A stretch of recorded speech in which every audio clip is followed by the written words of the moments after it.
And I'm Emily. And this is Attila the Hun.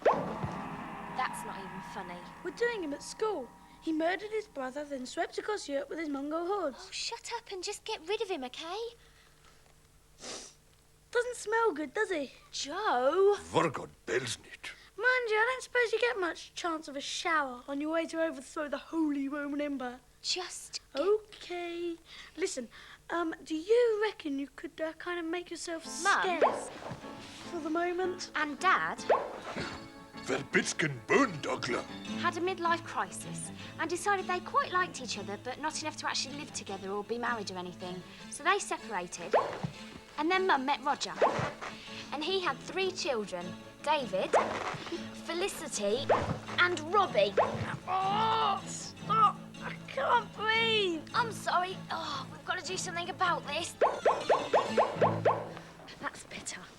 So anyway, Roger came round for dinner with Mum, and you wrecked it. I didn't. The itching powder on the sofa, the inky soap, the frog mug. Yeah, okay, but he took it really well. It was like a test to prove he wasn't a boring, crusty old grown-up and had a sense of humour. No, it wasn't. It was a small boy who just got a package of practical jokes in the post and had no patience, self-control, common sense or manners and had a brain the size of a kidney bean. In fact, he even brought you a little present in return, didn't he? You promised you weren't going to mention that. Bad luck. I lied. Wow, a present! Where is it? In the shed. Brilliant! In the shed? OK, so it's not exactly a present. What exactly is it? It's a large bucket of guns dredged from my pond at home, balanced precariously on the half-open shed door. I honestly don't know which of you is worth. That is just so excellent. Quits? So Joe hadn't wrecked Mum's love life after all, which was just as well, really, because Mum and Roger were getting on like a house on fire. And he mended the derailleur on my bike, which was excellent. Doing all those romantic things you do when you first meet someone, going for long walks in the countryside, going to the cinema. Gloria, you're the woman I've been waiting for all my life. My husband. Todd. George. He's got a gun. Visiting the zoo. In fact, Mum said they had their first kiss in front of the piranha tank.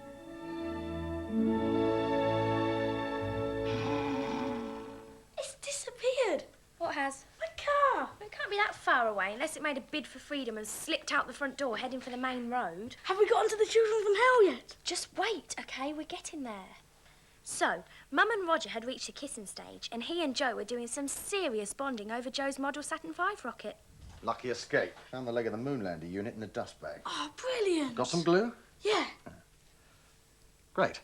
I'll go and stick it on now before it goes AWOL again. And Emily and Roger were bonding by playing loads of football. He's carrying it from the corner to the far post. Yeah! Oh!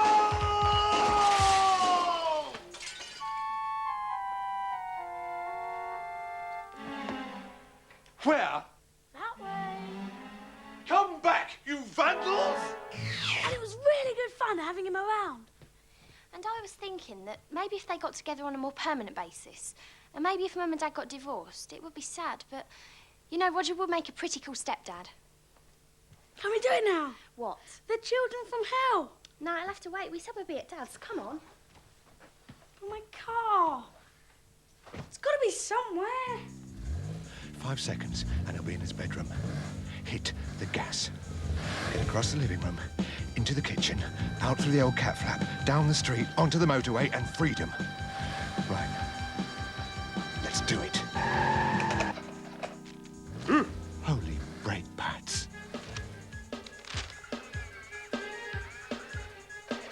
Blood!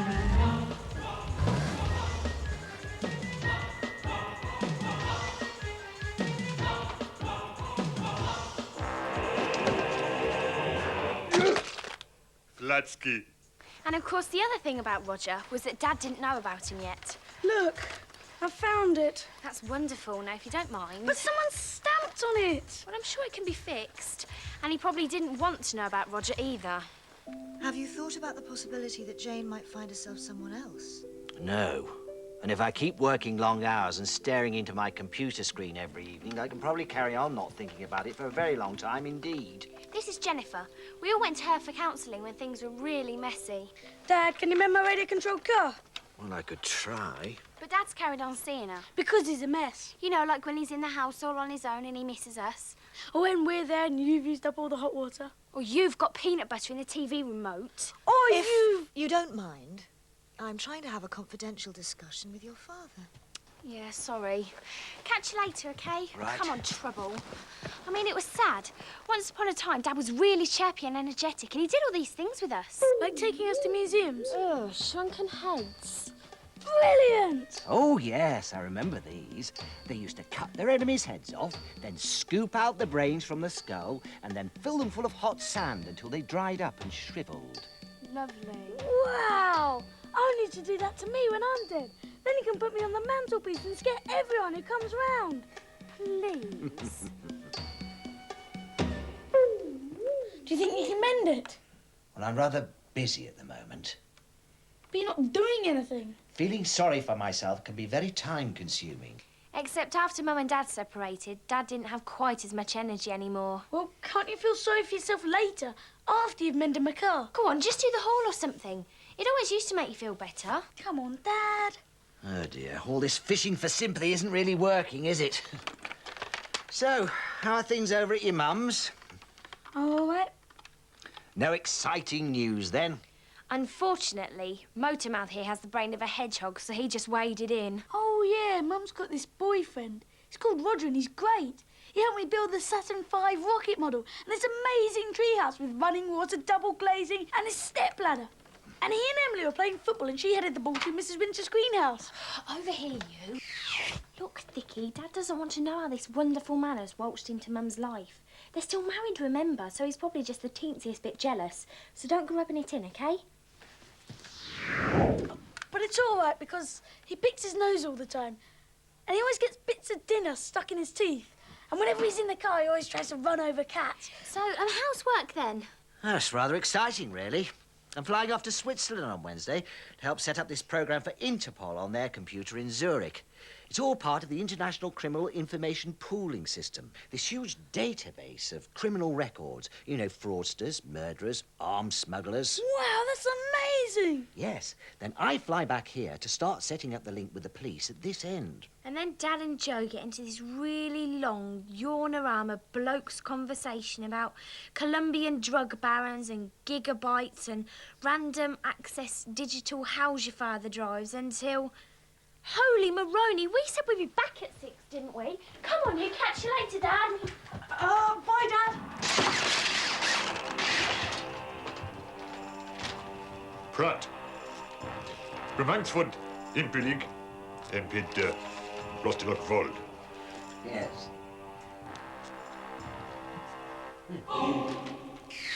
So, Roger's kids. Can we do it now, then? Yeah. The children from hell.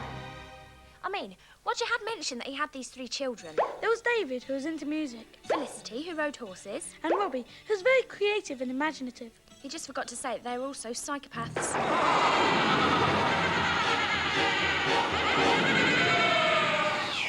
So anyway, a couple of evenings later, Mum's in the middle of rustling up this supper for Roger when the phone rings.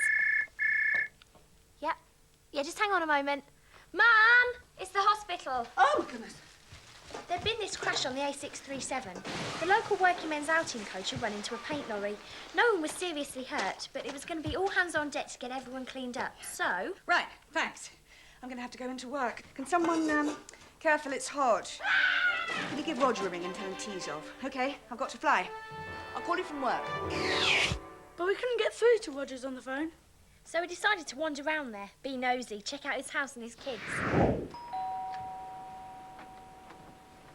Dad, there's a couple of kids at the door, probably collecting for charity. Should I tell them to shove off? It was number 54, wasn't it? I think so. Ooh, yeah. But this must be like an insane asylum or something. I'm sorry, I think we've got the wrong number. You did this playing cricket in the hall, didn't you, you stupid pig? And anyway, Dad's at the shop, brainless. Oh, hi! You must be Emily and Joe. I'm Felicity. Dad will be back in 5 minutes, but he's told me everything about you.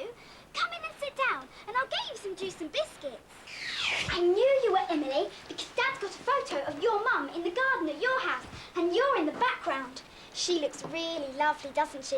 I think it's incredibly romantic. You know, the two of them. You sit there. Apple juice and fig rolls? Fine. Didn't Roger say he had 3 children? Are you thinking what I'm thinking? I don't think so. I was thinking about driving this Ferrari and being chased by an evil scientist in a fighter plane and having to drive over this cliff. Try thinking about this. Oh.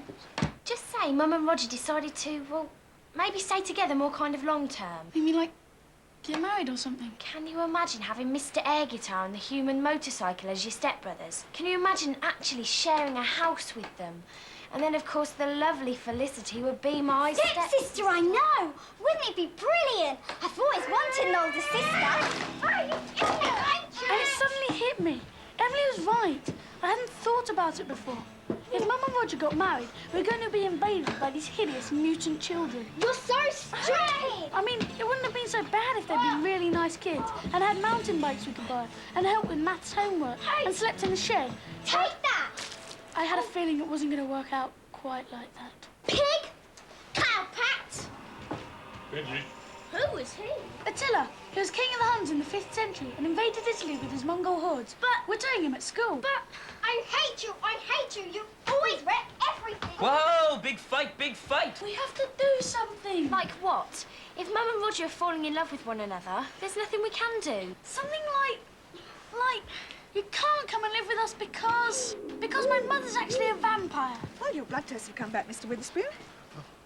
So tell me, what's the news? Well, your blood seems to be... Very tasty indeed. No, I'll never believe that. I know. Package has this incredibly dangerous disease which brings you out in these hideous red boils and kills you in 3 seconds. Except that's a bit stupid because Emily and me were, like, still alive, aren't we? And then I remembered. Dad, Switzerland, Interpol, armed robbery, meetings with the police. It was a stroke of genius. Hello? Is anybody in there? What? Oh. Oh, well, that's a relief. Thought he might be brain dead. I was thinking about Dad. Come back from Switzerland next week. Oh, well, good for him. It's just that we haven't seen him for 3 years. Look, what are you on about? I mean, you don't go around telling everyone your dad's wanted for walking into the head office of Wexford Security with a machine gun and making off with $2.5 million in used notes. That is just totally awesome. He's helping Interpol build up this file for the International Criminal Information Pooling System in Zurich. In return, he gets a pardon and he can come home again. And I'm thinking to myself that I really ought to stop him because this is like Dad we're talking about here. But it's just too entertaining watching these 3 looking like this. And he's got this incredible temper. I mean, I remember when I was really little, we were in this supermarket, and this other man took the last packet of chocolate digestives, and Dad just went totally ape and tried to beat him to death with a frozen chicken. OK, Tommy, just drop the chicken. Keep away from me! Drop the chicken! I'm warning you! I'll use it! And then I started getting sensible and realised that if they told Roger all this gibberish, we were both going to be in hot water. So I said, he's winding you up, OK? Dad's a very quiet computer programmer who's never even had a parking ticket, let alone tried to murder someone. Whereas Joe here has a hyperactive imagination and tends to get a little bit carried away. So, if you could possibly avoid mentioning our dad being a major international criminal, it would save a lot of embarrassment all round. Oh, you've spoilt it now. And saved you from a major thick ear into the bargain. But David believed it all, of course. A, because he's a moron. B, because he thought it'd be really cool to meet someone who'd robbed £2.5 million. And C, because I'm the most amazingly good actor. And he's getting this pardon, and he's coming back from Switzerland because he told them about loads of other criminals, and they're putting it into an international criminal information thingamy system. David, I worry about you sometimes. No, it's true.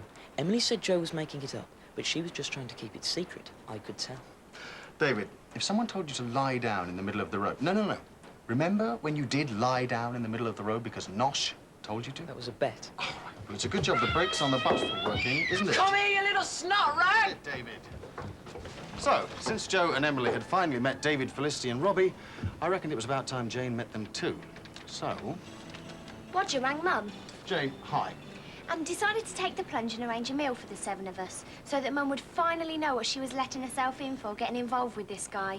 Why don't I get started on the banisters on Saturday afternoon as promised, and you can cook a meal for us in the evening, yeah? 1 minute, I'm surrounded by 20,000 Mongol horsemen, and then, I'm sitting on this sofa between 2 snotty children. Your Mongolian is very good, by the way. It's very sweet of you to say so. I spent several years working in Ulaanbaatar after university. So what are David, Felicity and Robbie like, then? Am I going to have to pre-warn the neighbours and lock up all my breakables and hose the place down afterwards? Yes.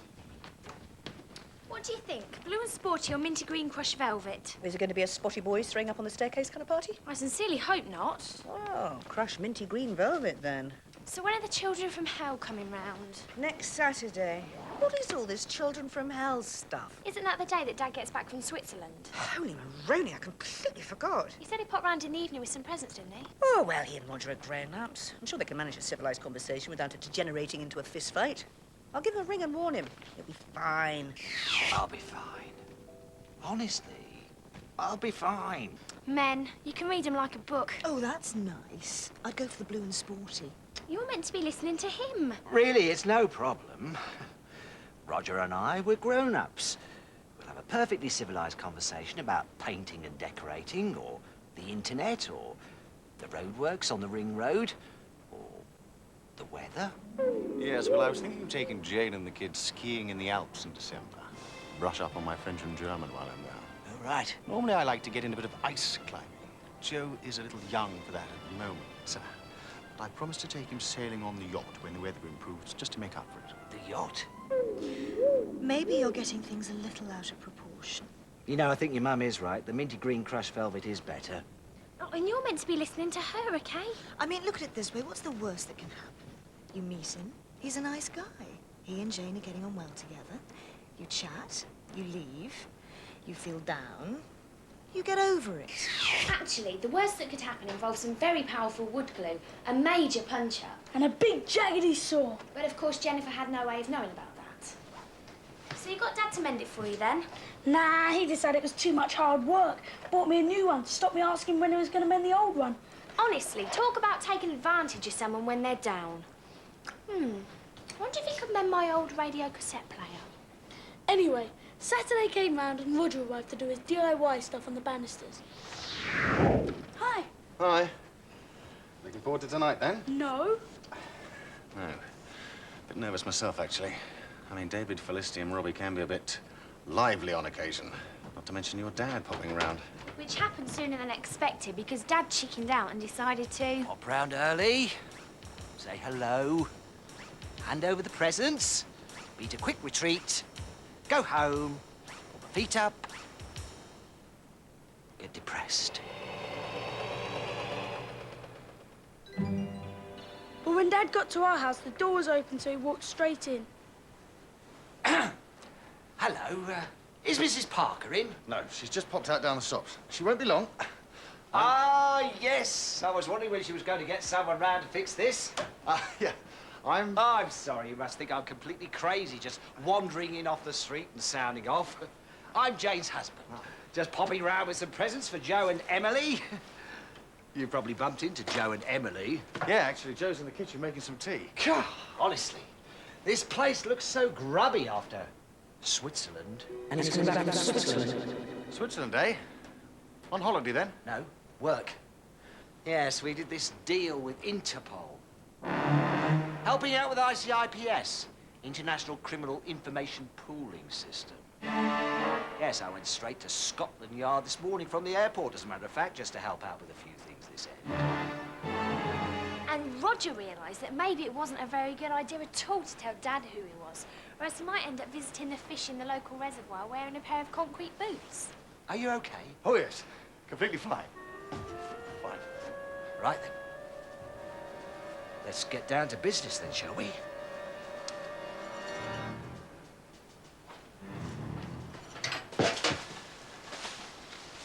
Might as well help you out with this stuff while I'm standing around waiting for Jane. Oh, really, there's no need, Jane. I mean, Mrs. Parker. She can be some time. No, it's no problem.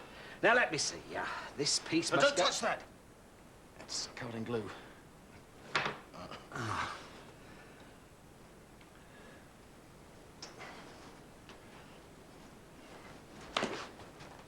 Oh, I'm so terribly sorry. No. It's my fault. Please don't panic. It's completely fine.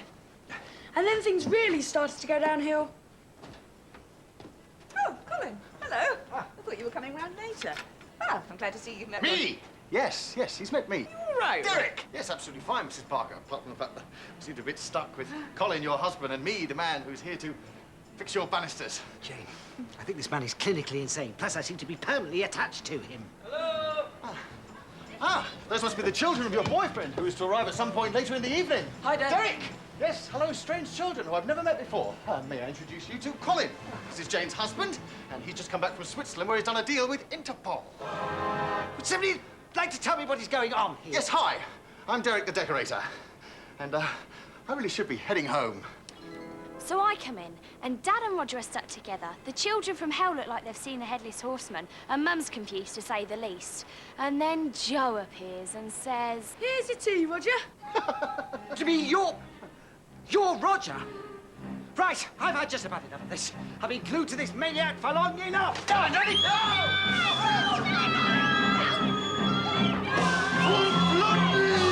Whoa! If everyone could just hang on a moment. I think Joe might like to say a few words at this point. Huh? You know, armed robbery, Dad being a major international criminal, stuff like that. Ah. Well, it was like this. So it all turned out okay in the end. Well, nobody had their head hacked off with a large saw at any rate.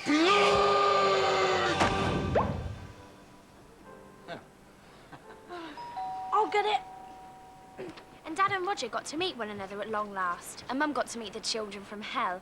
And if they weren't exactly the best behaved children in the world, they were a lot better behaved than a certain small boy not a million miles from here. Who was it? There are about 20,000 Mongol horsemen standing in the street. Pilgrets blood! Snoglitz!